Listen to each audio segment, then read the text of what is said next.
Hi guys, स्वागत है आपका हमारे YouTube चैनल अपना रिव्यू में। और आज हम रिव्यू करने वाले हैं Razer Huntsman mini gaming keyboard का। और इसके लाइट इफेक्ट भी आज हम इस वीडियो में देखेंगे, जो कि क्रोमा RGB लाइट इफेक्ट के साथ ही आता है। और वीडियो के लास्ट में हम इसकी टाइपिंग साउंड क्वालिटी भी टेस्ट करेंगे। तो सबसे पहले यहाँ पे इसके कुछ मेन फंक्शन देख लेते हैं।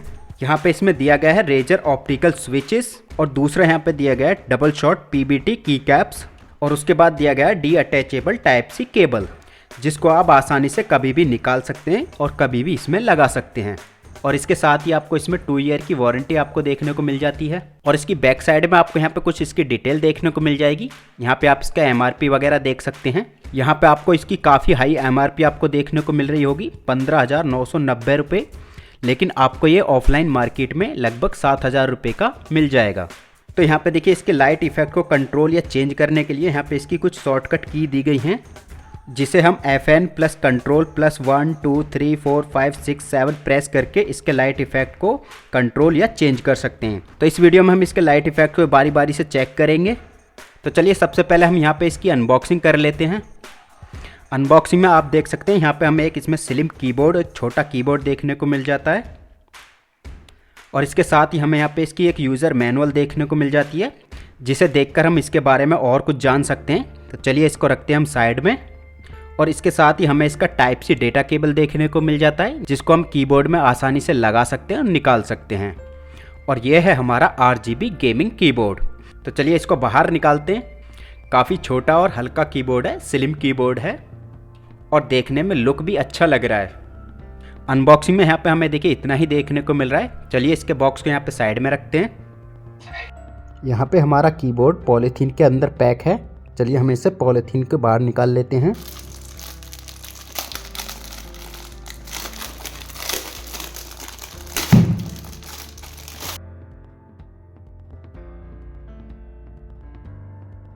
और साथ के साथ इसकी डेटा केबल को भी हम इसमें से बाहर निकाल लेते हैं।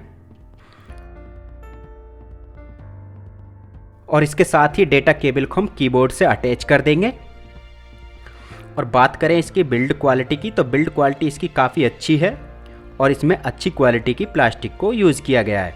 और इसके की कैप को यहाँ पे देखिए निकालना बहुत इजी है। और इसके यहाँ पे की कैप हम यहाँ पे निकाल लेते हैं। तो यहाँ पे इसका की कैप यहाँ पे निकाल लेते हैं। तो देखिए की कैप हम यहाँ पे निकाल लिया बारी बारी से, और इसकी की कैप आप यहाँ पे देख सकते हैं। तो यहाँ पे इसके की कैप पे हमें इसकी रेजर की ब्रांडिंग देखने को मिल जाती है। और इसके की कैप को यहाँ पे लगाना बहुत इजी है। यहाँ पे देखिए इसकी की कैप को हम यहाँ पे आसानी से लगा देते हैं। तो चलिए अब हम इसके लाइट इफेक्ट देख लेते हैं। तो इसके लाइट इफेक्ट देखने के लिए यहाँ पे हमें अपने कैमरे की फ्लैश लाइट को ऑफ करना पड़ेगा। तो यहाँ पे मैंने इसकी लाइट को ऑफ कर दिया है, और इसके साथ ही मैंने इसकी डेटा केबल को यहाँ पे अपने लैपटॉप से कनेक्ट कर दिया है। तो जैसे मैंने डेटा केबल लैपटॉप से कनेक्ट किया है, तो इसका देखिए यहाँ पे लाइट इफेक्ट हमें देखने को मिल जाता है। तो कुछ इस तरह से इसका लाइट इफेक्ट हमें देखने को मिल रहा है। और अगर हमें इसके लाइट इफेक्ट को कंट्रोल या चेंज करना है, तो हम यहाँ पे FN बटन और प्लस कंट्रोल बटन, उसके साथ 1 2 3 प्रेस करके हम इसके लाइट इफेक्ट चेंज कर सकते हैं। तो यहाँ पे चलिए मैं आपको देखिए कुछ लाइट इफेक्ट चेंज करके दिखाता हूँ बारी बारी से। आप यहाँ पे देखिएगा, आपको जो भी लाइट इफेक्ट अच्छा लगे तो कमेंट बॉक्स में कमेंट करके ज़रूर बताना।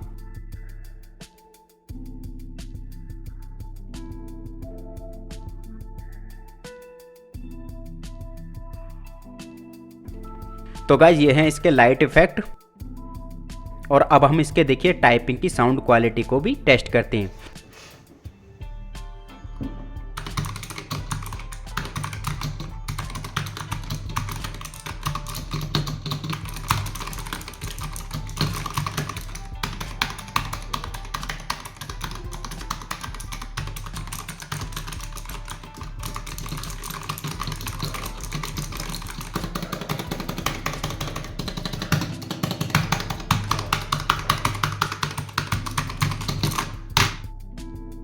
तो गाइज ये थी इसकी टाइपिंग साउंड क्वालिटी। तो आपको इसकी साउंड क्वालिटी कैसी लगी है तो कमेंट में ज़रूर बताना। और वीडियो अगर आपको अच्छा लगा तो प्लीज़ वीडियो को ज़रूर लाइक करना और चैनल को सब्सक्राइब ज़रूर कर लेना। मिलते हैं कुछ ऐसी ही इंटरेस्टेड वीडियो के साथ।